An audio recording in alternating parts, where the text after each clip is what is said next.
Hello everyone, welcome to all of you. आज हम discuss करने जा रहे हैं class 10th English first flight book की poem the tale of custard the dragon के important question and answers. Question number 1, who are the characters in this poem, list them with their pet names. तो इस कविता में के पात्र कौन कौन हैं और उनके जो पालतू नाम है उसकी सूची बनाओ। यहाँ पर दो क्वेश्चंस अलग अलग दिए गए हैं। यदि एग्जाम में अलग अलग आते हैं तो आप इनका आंसर अलग अलग करेंगे। तो आंसर है Belinda has 4 pets, they are. Belinda के पास में 4 पालतू जानवर हैं। वो कौन कौन से हैं? A little black kitten, Ink, एक छोटी काली बिल्ली जिसका नाम इंक है।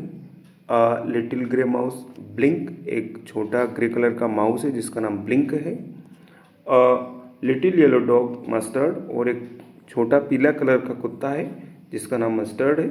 And a little dragon, custard, और एक छोटा अजगर कह सकते हैं, ड्रैगन, जिसका नाम कस्टर्ड रखा गया है। नेक्स्ट क्वेश्चन है,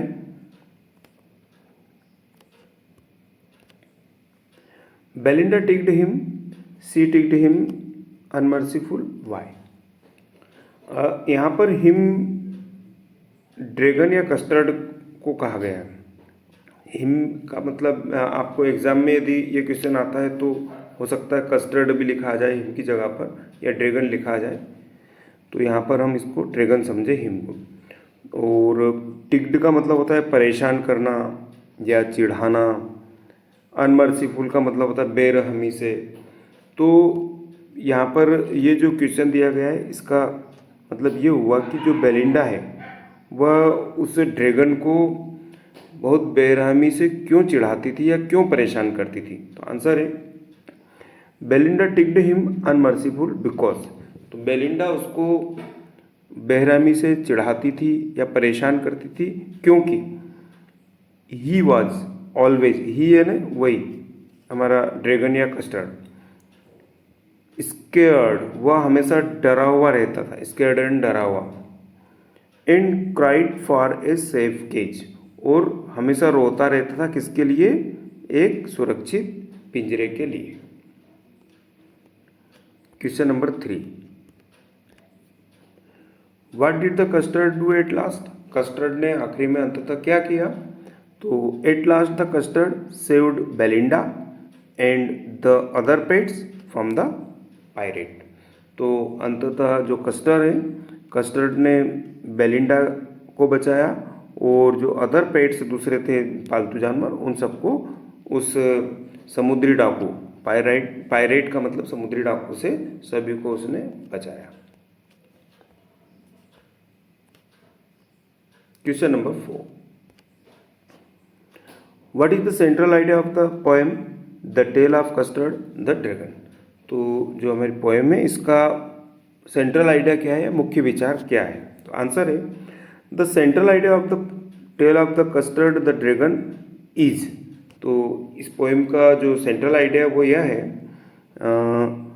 that Belinda lived in her white house with 4 little pets, a cat, a mouse, a dog and a dragon. तो जो बेलिंडा है अपने छोटे सफ़ेद मकान में अपने 4 पालतू जानवरों, एक बिल्ली, एक माउस, एक डॉग और एक ड्रैगन के साथ रहती है। All the pets were proud of themselves except for dragon. तो ऑल द पेट्स यानी जितने भी पालतू जानवर हैं वे सब अपने आप पर गर्व करते हैं, किसको छोड़कर? ड्रैगन को छोड़कर, एक्सेप्ट यानी छोड़कर या उसके अलावा। When a pirate arrives, जब एक समुद्री डाकू आता है तो all the other run away, सारे भाग जाते हैं एक्सेप्ट फॉर ड्रैगन, ड्रैगन को छोड़कर। The poet wants to convey if you do not raise your voice। तो पोइट यहाँ बताना चाहते हैं, कन्वे ने बताना कि यदि आप अपनी आवाज़ को नहीं उठाएंगे, रेज यानी उठाना, वॉइस यानी आवाज़ को, तो यूअर मेरिट्स यानी गुण, एंड रियल वैल्यू आपके जो वास्तविक मूल्य हैं may not be recognised by other, दूसरे के द्वारा नहीं पहचाने जाएंगे या मान्यता प्राप्त नहीं होगी। तो कुल मिला के कवि ये कहना चाहते हैं कि कवि ये बताना चाहते हैं कि यदि आप अपनी आवाज़ को नहीं उठाएंगे तो आपके जो गुण हैं और आपके जो वास्तविक मूल्य हैं उनको दूसरों के द्वारा नहीं पहचाना जाएगा या उनको मान्यता नहीं दी जाएगी। नेक्स्ट क्वेश्चन है, ये क्वेश्चन ज़्यादा इम्पोर्टेंट तो नहीं लग रहा है लेकिन आपकी जो क्वेश्चन बैंक है उसमें आया हुआ है इसलिए हमने इंक्लूड कर लिया है। Write the poetic aspects of the poem the tale of custard the dragon. तो पोइटिक एस्पेक्ट का मतलब होता है कि जो आपके काव्यात्मक पहलू हैं वो इस कविता के क्या हैं। तो आंसर है काव्यात्मक पहलू का मतलब ये होता है कि इस कविता में किस तरह से कवि ने काव्य से सुसज्जित करके इसकी खूबसूरती को बढ़ाया है। तो देखो the poem the tale of custard the dragon by Ogden Nash. तो सबसे पहले हमें ये जानना होगा कि इसको लिखा किसने, तो इसको लिखा है ओगडेन नाश ने। नेक्स्ट है the poetic aspects of the poem. तो इस पोएम की इस कविता की जो काव्यात्मक पहलू है वो क्या है, is a humorous and whimsical tile.